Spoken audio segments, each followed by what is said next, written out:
Let's take a look at factoring a trinomial when a, or the square term's coefficient, is not 1. So in this case, that a is 4. What do I do with that? There is a guess and check method that looks a lot like the method that we used for products and sums for the trinomial in the last video, but that can take a little while. And if you're very good with your math facts, it may be your preferred way to do it. I like to use a method that involves grouping. So taking the trinomial and splitting that linear term into two terms and then doing the grouping method, splitting down the middle.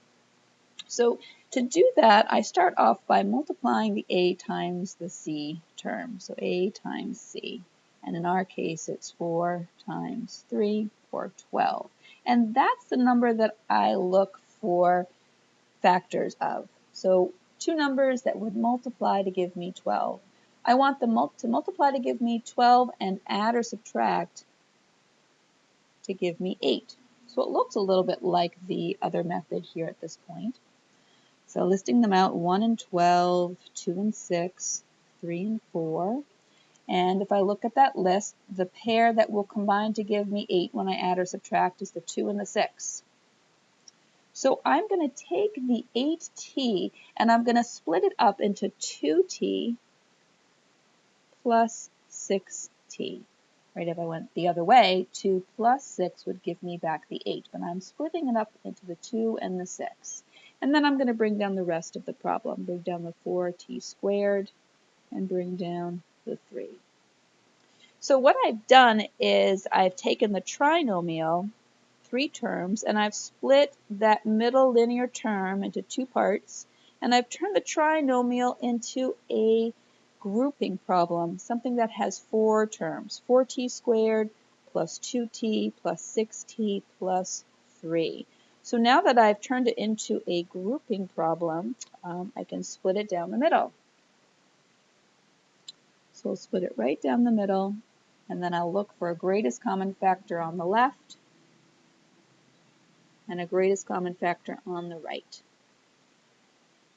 So looking at the 2 terms on the left, 4t squared plus 2t, I see that they both have a 2 and a t in common. So I'm going to factor out 2t from 4t squared. I'll have 2t back. I'll factor out 2t from 2t and get 1 back. So I've factored out the greatest common factor, 2t, on the left. Now I'll look on the right-hand side and find the greatest common factor for 6t and 3. What goes into 6t and into 3? Well, I think the greatest common factor in that case is going to be a positive 3. Now I'll pull the greatest common factor 3 out of the 6t and out of 3. So 3 goes into 6t 2t times. 3 goes into 3 once. So once again, I have used a times c to create a new term, 12. I found factors of 12 that add to be the middle term, add to be 8. I rewrote my trinomial using the 2 and the 6 and turned it into a polynomial with 4 terms so that I could split it down the middle and start the regrouping process. All right, it's time to regroup. Here I've got a 2t plus 1 and a 2t plus 1 in each of the sides, so I'm going to factor that 2t plus 1 out. 2t plus 1. When I factor it out of this side, I'm left with a 2t. When I factor it out of this side, I'm left with a plus 3. And there it is. There's my answer.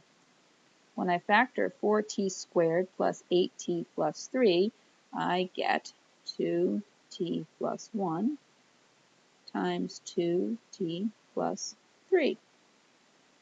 And if that seems just a little unbelievable, let's check it. Let's see if we FOIL that back, do we get the problem that we started off with? I think I'm going to use the box method this time to do the multiplying. 2t plus 1 and 2t plus 3. Of course, you can always distribute, or you can FOIL.